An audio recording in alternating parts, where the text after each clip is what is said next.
today we have Christine. We're going to try to bring someone from staff in to just talk about the different areas of dog services. Everyone's working together, so might as well know what everyone's doing. Christine's going to talk today about what the field officers do in general. Ready for me already? Yeah. So, I'm Christine Wallace. I know so many of your faces, but I'm sure we have not formally met. I've worked for Clackamas County for almost 17 years.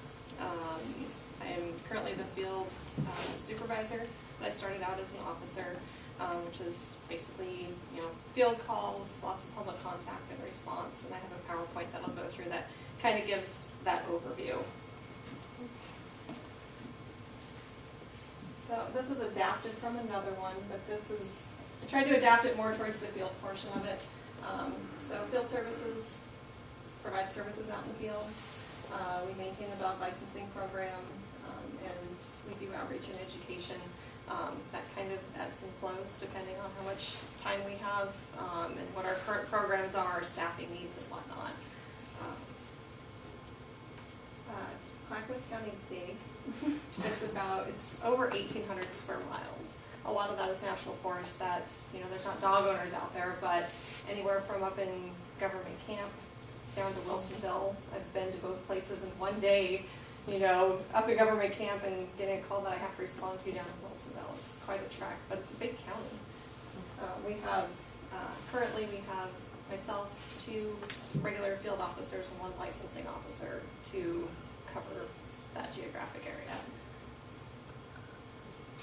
We respond to approximately 2,000 field calls per year, and statistically that changes a little bit. We have statistics will show a lot more calls because we have a lot of licensing enforcement activities that we do, but as far as responses out in the field, that number's about right.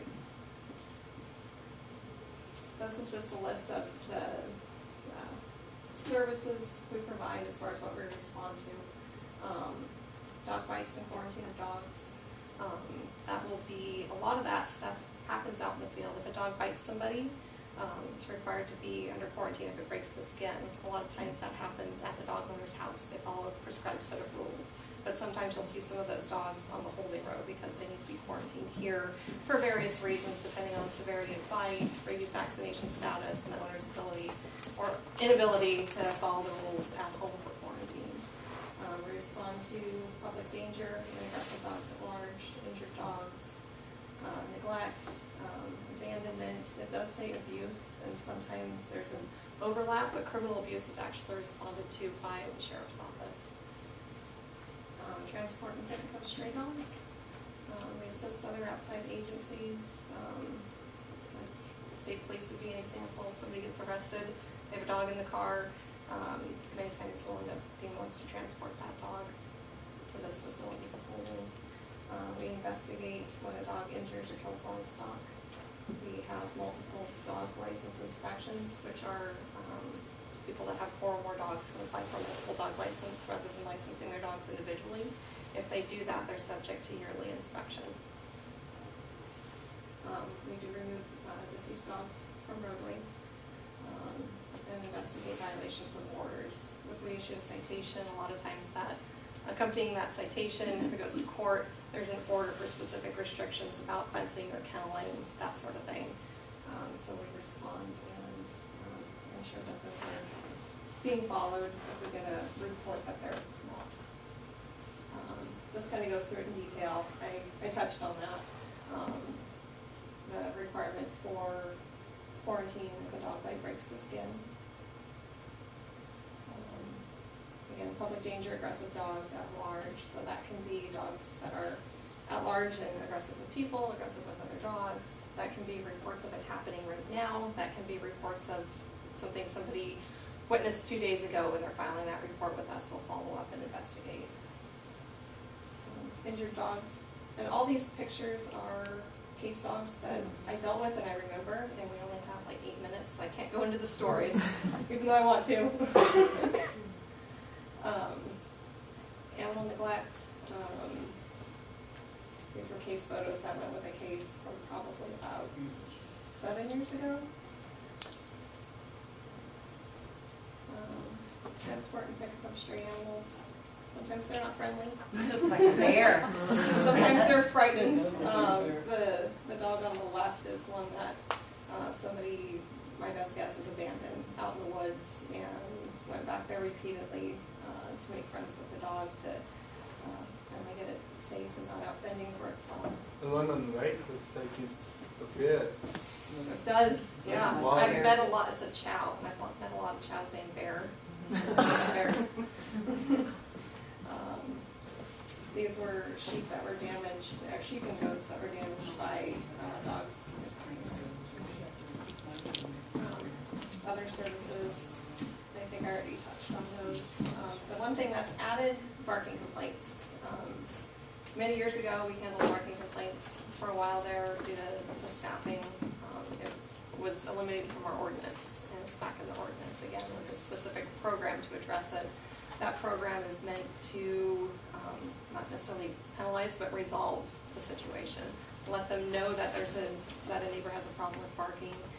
Go through mediation steps to try to resolve it between the parties before it actually gets referred to an officer and kind of goes on to the enforcement steps. So a vast majority of those get resolved before an officer actually has to go visit and talk with anybody.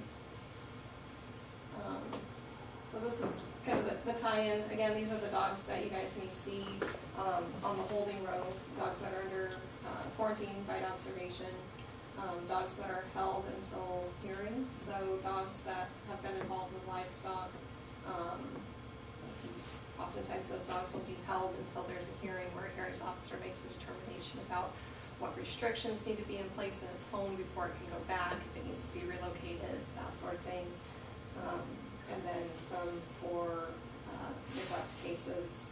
Sometimes we're holding for other agencies too, for their dangerous dog cases or sheriff's office for abuse cases. And then dogs in protective custody. Means that dogs where an owner's been deceased and they're here waiting for next of kin to reclaim. And like I said before, car accidents or owners arrested. They stay here for a bit. Field services also ties in with the licensing program. This just touches on it a little bit. If you have a dog over 6 months old, or if it's been in the county for more than 30 days, it's required to be licensed in this county. There's a million reasons to license. This just touches on a few. It started because we wanted to make sure that the state had record of vaccination for all the dogs, so that we didn't end up with rabies being a huge issue among our dog population. It's a great tool in being able to reunite people with their dogs. If they have a tag on, we get a call for a pickup and there's a tag on it, yay, we can bring it home rather than having to bring it here. And it's also our greatest funding, internally our greatest funding source. Currently we have almost 28,000 dog licenses in Clackamas County, and we want that number to keep going up. When somebody calls dog services, this is kind of the life of a call, how it goes. Somebody may contact us with a complaint about a neglected dog, or the neighbor's dog's always running loose, or the neighbor's dog bit me. They contact the front office downstairs, ones that are always on the phone. They type up the information, get all the information they need from the caller. They give that printout to an officer to respond to. We will generally respond out in the field. There are some situations where we'll send a letter, just depending on what's appropriate for the situation, but for the most part, we're responding out in the field and knocking on their door and talking to them in person. And it's our job to make a determination about what's the best action. That might just be a conversation. It may be that we've had that conversation already, enough times that that's not making a difference, and there's warnings, there's citations that can be issued to try to motivate improvement. Stubborn people. We talked about dog bites. All of the reports we receive need to have, if someone's making an accusation, like my neighbor's dog bit me or my neighbor's dog is running loose, they're a witness to that. The one thing under state law that can be anonymous is complaints about animal neglect. So those are taken anonymously by our office. And generally what we're looking for, or generally what those are, is just violations of minimum care, as far as the dog having appropriate shelter, bedding, water, sufficient food, and vet care. If it goes beyond what we can handle just on a ordinance level, if it crosses into that criminal category, we work with Oregon Humane Society and the Sheriff's Office to prosecute it appropriately. We issue citations from anything from those minimum care violations to dog licensing issues to dogs running at large. Those citations are issued, a hearing date is set, and then we're not the judge and jury. We issue the citation, but there's a county hearings officer that hears that case and then makes a determination about the appropriate fine and the appropriate resolution, be it just a fine or something more as far as specific fencing requirements or a dog getting spayed and neutered. You know, there's quite a variety of things that can, right, you want to see that yet? Quite a variety of things that they can order to try to help resolve the situation.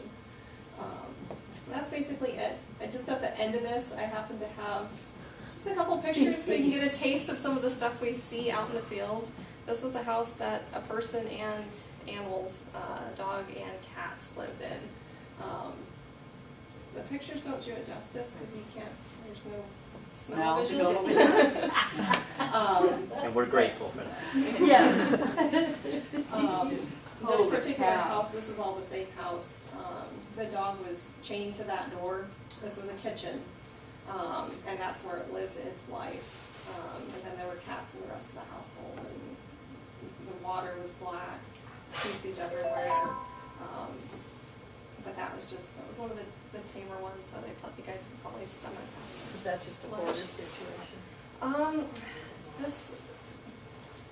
There wasn't a lot of animals. It was just kind of a failure to provide what was needed for as far as vet care, cleanliness, and whatnot. So why was the water that? Because it's very dirty, mold, bacteria, just all kinds of stuff growing in the water where it wasn't suitable for people or pets to drink out of. But that was the water they had available to them. So they didn't treat the dogs and cats very nice. They didn't. They needed help. The animals needed help. So we were able to remove the animals and get help for the person as well. That's good. Brief overview. Thank you.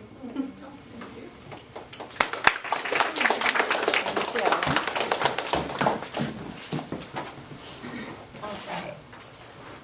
Next, I'm just going to talk about some of our upcoming events. So a lot of you are familiar with the foundation, right? Kind of what we do. We're helping fund Laura's position. We work with low-cost spay and neuter for the community and that kind of stuff. So we're having our fundraiser. If you guys all haven't seen the flyers yet, Pup for Mutts. This is my bulldog on here. So $50 to attend, dinner, 1 drink token, and we'll have a silent auction, some pup golf. If you guys are interested in coming, and then we're also looking for donations. So like Maggie made us a beautiful quilt. If any of you guys have hidden talents that you're willing to share or anything like that, we'd be happy to put them in our silent auction. So a few of those if you guys want to pass them around. And then I also have some brochures for our foundation if you guys have any questions about it.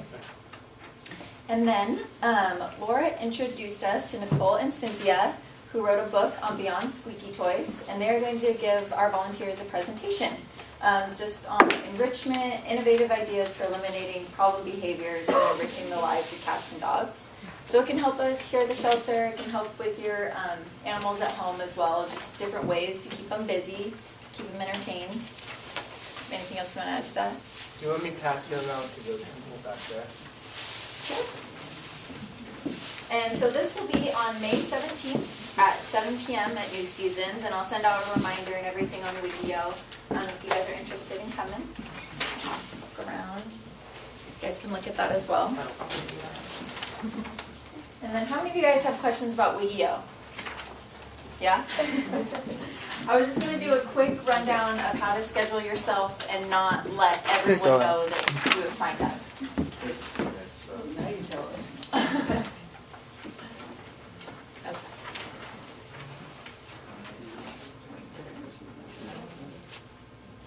Do you know how to get it back, Christine? Good escape.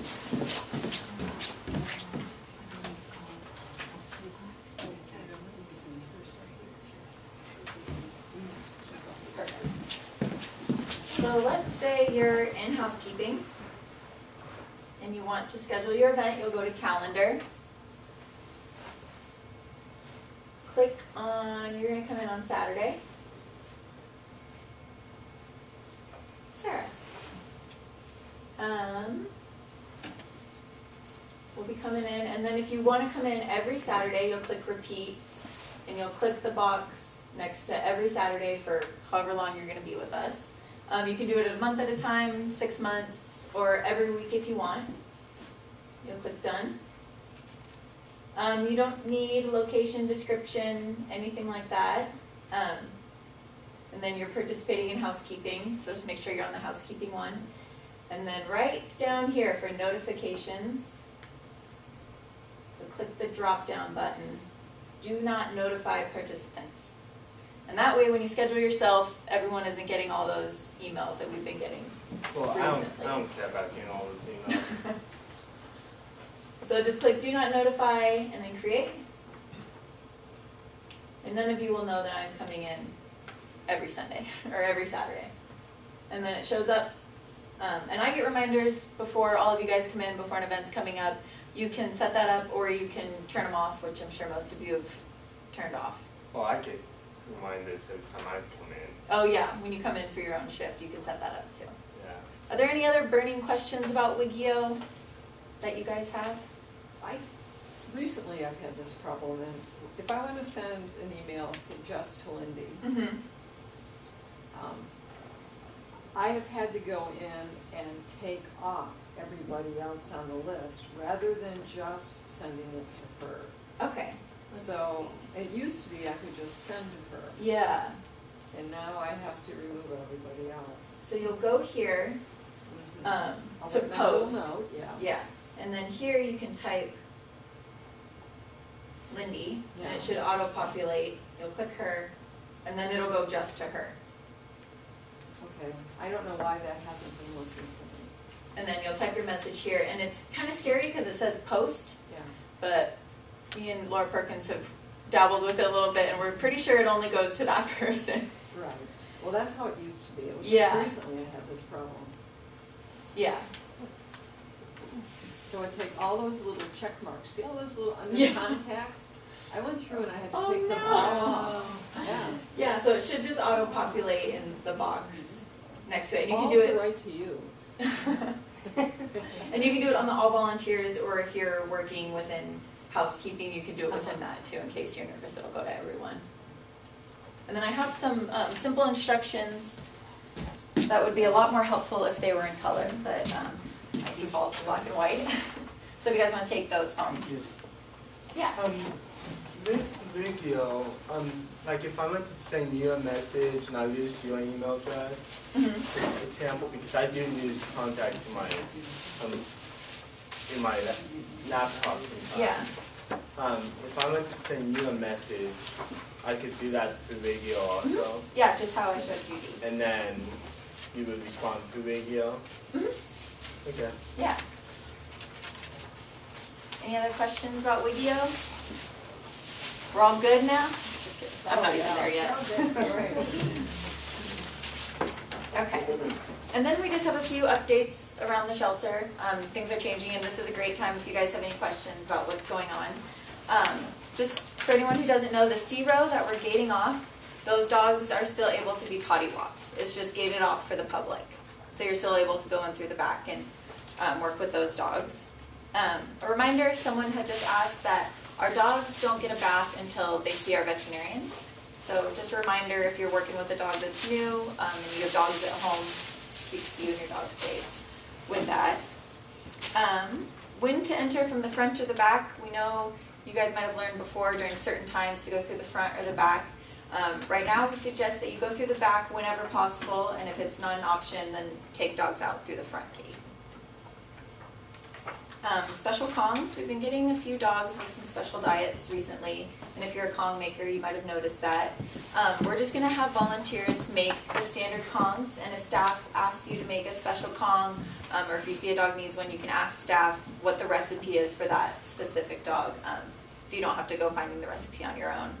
And then if there's no count for the kennels that day for making the Kongs, Please ask staff for a count, and then if no one's able to help you, go through and count them on your own, and then you can guess H-row dogs. And always, if there's extra, just throw them in the freezer. They'll be put to good use. You might have noticed our new signs and our new magnets around. Just getting a little more professional. Just laminated and all that kind of stuff. Our magnets aren't great. They fall off if you accidentally touch 2 or 3 of them at a time.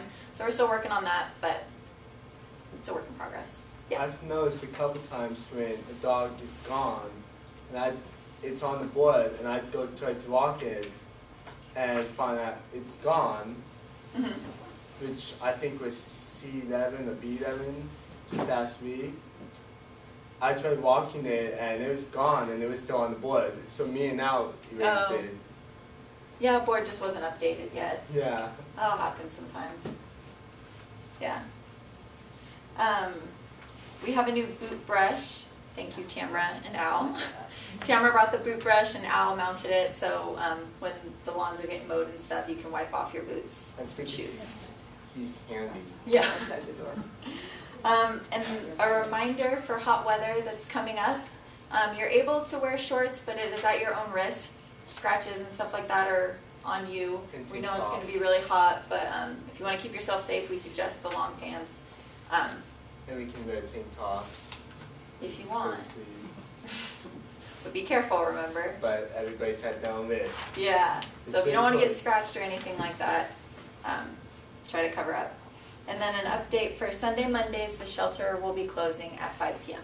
So just any potty walkers or anyone working on Sundays or Mondays, we're out by 5 then. Any questions on anything else going on? Nothing? Wow. Okay, we're going to have Laura. I do. Are Yeah. you going to close radio? No. We're going to keep it up there so you guys can learn. So Laura's going to talk about set team and what she's been up to since she's been hired. So a few of you have been coming to the set training team meetings every other week.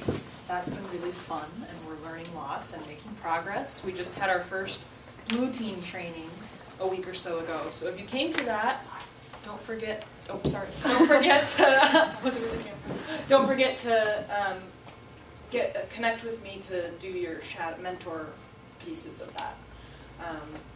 So if you are not part of said team and you want to join, I'm the person to talk to.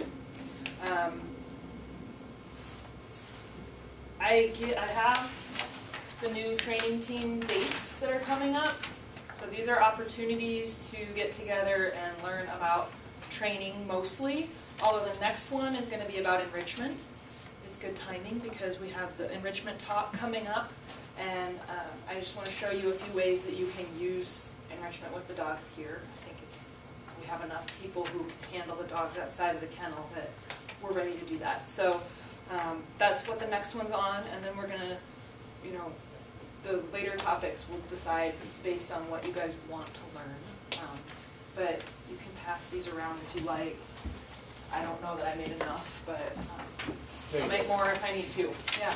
So, and those are always going to be posted on Wigio too. So you can check the calendar, and I'm trying to put them in the all volunteers calendar so that everyone can see it, because you're not required to be part of set team to come to these. So even if you haven't done your foundations level training for set, you can come watch. And if you're a potty walker, you could probably learn a lot of useful information for potty walking too.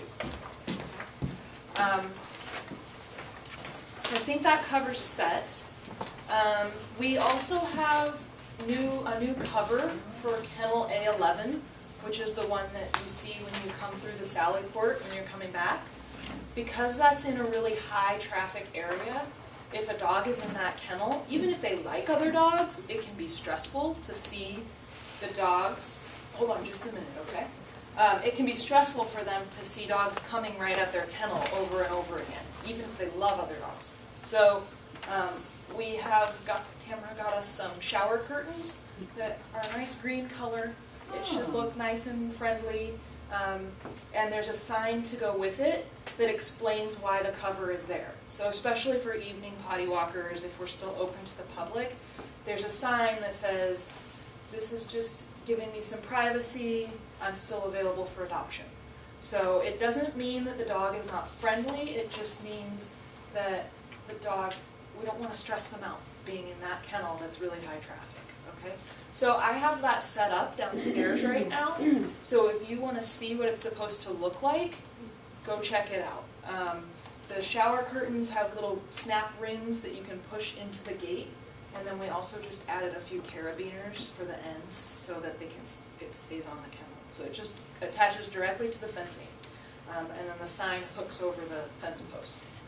Right? And if you want any help with that, ask for it. But you don't need to put it up unless there's a dog in the kennel. And so you haven't seen it because that kennel's been empty lately. But if you notice that there's a dog in the kennel, put the shower curtains up, and they're kept in the locker that's closest to my office on the floor. Okay? And it's labeled. Any questions on the cover? Yeah, what's your question? What does the set team does? That's a great question. What does the SET team do? SET team does socialization, enrichment, and training. So we teach the dogs to be polite, so that people are attracted to adopting them. Is that kind of what Al does? Al does some of that, yeah. He helps us out a lot. So he provides exercise and training and so all of it at once by taking them out and working them outside. Is that what he was doing when he let the dog run around and I was outside walking another dog? Yep. Yep. That's part of the it. set team? That's part of it, yeah. So, yeah. Part of exercising too. Yeah, it's just to help them with their behavioral health. So it's stuff that, we can do that it's easy. Tossing treats, do you ever do that? Toss Yeah, the I do. treats in, that's part of it. So, yeah. I guess back to SET team while we're talking about it, if you are, no matter when you're here, if you could just really focus on tossing a treat to each dog, but waiting for them to be polite, quiet, 4 on the floor, that would really help, because I think that it's not happening as much as it could be. So No, every time you because- come in, do that. Just take 2 minutes, handful of treats, or you can use the treats in their bucket, wait for them to be calm, and then give a treat. We don't Sometimes I want to will give bark. attention. Sometimes I will drop it in while they're barking and they're on the fence. Yeah, so you should wait till they're calm and on the floor. Good to know. Okay. All right, the last thing I have is that I've been putting up training This is plans Jenica. I'm back from lunch. for the dogs, for some of the dogs. If you want to look at them, they are posted on the interior gate for the dogs. If you're part of SET team and you feel comfortable practicing the stuff that's listed there, go for it. Make sure you're working within your color and everything still. And if you have any questions about it, you can always ask me what we're doing to work on a certain behavior. Okay? Any questions about behavior or SET? No? Thank you. You guys are doing great. You're doing great at public speaking. All right.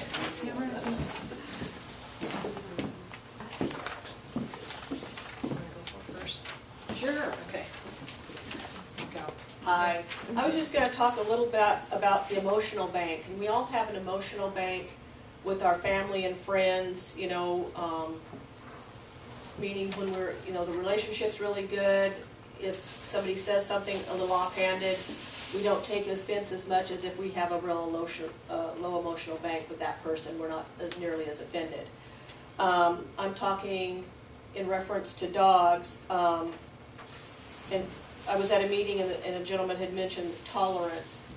And so some of our dogs that we think that we're a little surprised that they're still here week after week, there's usually a behavior or something that's going on with them that makes them a little more hard to place, and it's finding the person, the adopter that has enough tolerance and enough emotional bank in their own being to be able to take the dog home and be okay with working through housebreaking or maybe a barking issue without just bringing them right back. So I don't think sometimes we all think about the emotional bank or being tolerant. We get a cute puppy and they grow up to be older and they start having some health issues and they have to have ear treatment, and I'm soaking my dog's foot. And I'm pretty tolerant of that because I've had him for 8 years and I really love him, and so my emotional bank and my dedication to him is really high. Whereas you get an adopter who thinks, oh, this is a really great dog and he looks really nice and I want him today, and they go out with him tomorrow, but now it's been, 3 weeks and he still happened to have all these baths or ear treatments and stuff. They sometimes come back to us, and it's no fault of their own. So I just wanted to touch base a little bit on the emotional bank and people's tolerance for what they will or won't do. Sometimes we just have to hang on to those dogs for a little while. Gentle Ben is a good example. He's got the stuff going on in the face and his body, but we've gotten him to where he's better, and I believe he's being adopted today. But so it's just finding the right But he's so sweet all the way around, without some of those other baggages or behaviors and stuff that he's a little easy. Just to give a bath to, because you get a facial while you're at it. I've discovered facial. Did I miss on any points? Any questions? All right, thanks. And Mike? My turn.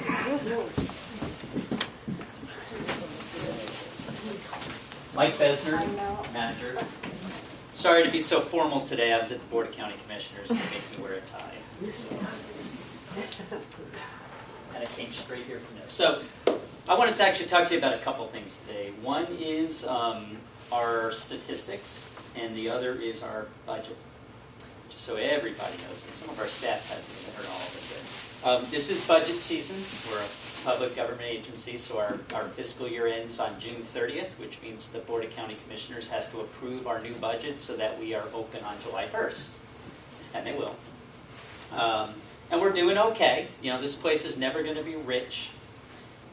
It's not the wealthiest department in the county. As Christine mentioned, license fees, we get about $450,000 a year from that. Most of the remaining 1.34 million-ish is from the county's general fund, so from property taxes. That sounds rich. I wish it was. It's all relative though. For a person it would be rich, but for a dog shelter that's open 7 days a week, not so much. But yeah, it's the budget is tight, and we have a fund balance right now that we're been eating a little bit. So looking a couple years down the road, we're back to zero, which means something's got to change.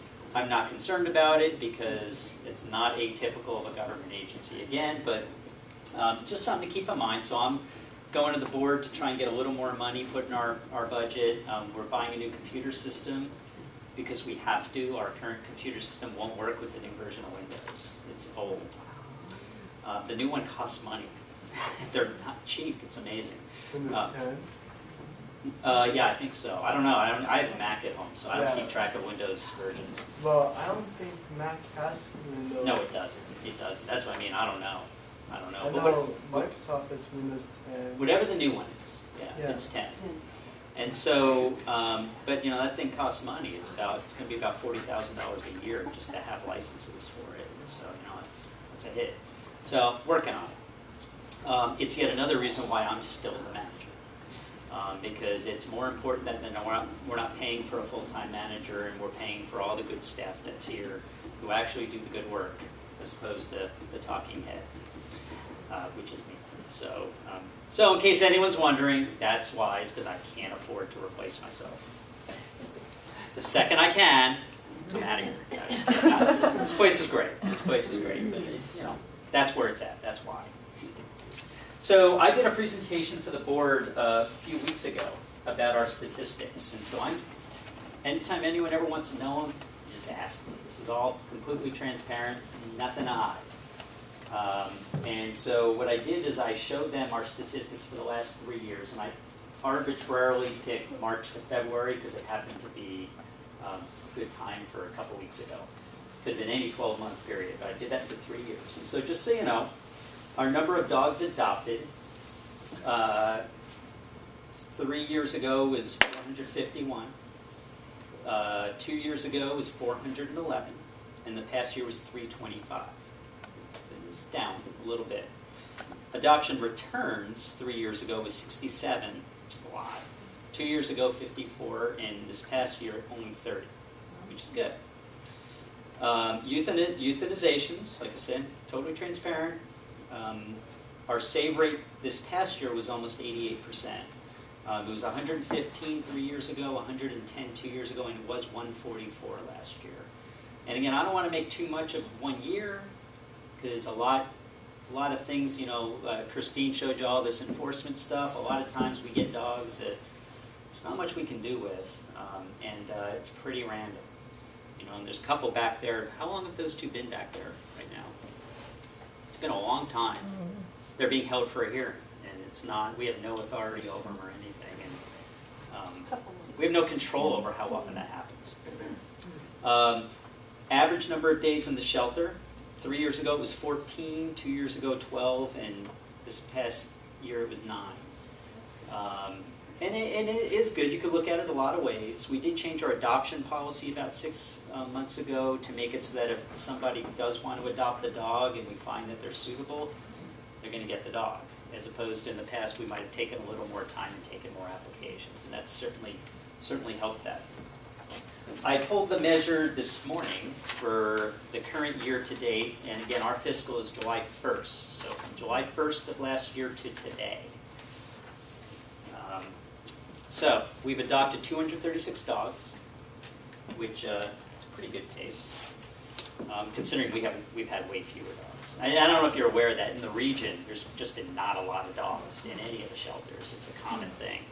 We're all just guessing it's because the spay-neuter's going so well, but and that might be it. Hard to say, but the numbers are down. We've returned 475 dogs to their owners. One of those was mine. You were on vacation. I was on vacation. It was the dog sitter. He got out the other day. He's so little. I mean, it's any hole in the fence. But 475 people were reunited with their dog, many of which because they had a dog license and we were able to contact them. Only 16 adoption returns, way less. And actually, that was 14 for several months, and then we had the same dog returned twice in the past 2 weeks. So it went from 14 to 16 for one dog. We've had 931 dogs come into the shelter. And average number of days has been 7. We have saved 86.5%, which is a little lower than the 88 that we had last year. And again, it's complicated. There's a lot of reasons for it. I don't want to sit here and analyze it because I have no data to back me up. I have this data right here, though. That is the number.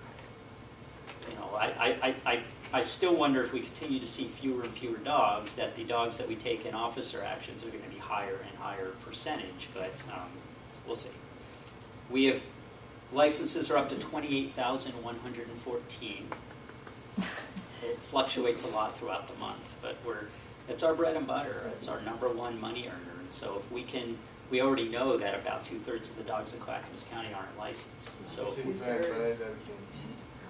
what's that? This is bread and butter that we can. No, it's not. It's bread and butter so that we can take care of dogs. But you know, if we can just get a small percentage of them, it's $20 a pop roughly for a license. It adds up. 1,000 is $20,000. So you know, we're putting some efforts. Sarah's putting some efforts for the advertising and trying to get the license numbers up. Well, one, it's the law, but two, it'll help fund our programs. And we have had 3,420 complaints. Christine did a good job of making sure you know that 2,000 of those were things that actually involved a field visit potentially, but a lot of them are just failure to license, and we get wind of it, so we send them a piece of paper, and that's the extent of it, but it's a lot. We get hundreds of contacts a day. This place is really busy. There's a lot going on, and a lot of moving parts, and I think our staff does a great job, and you guys do a great job. So, any questions about data? Okay. Anytime you want to know, just ask. Thanks.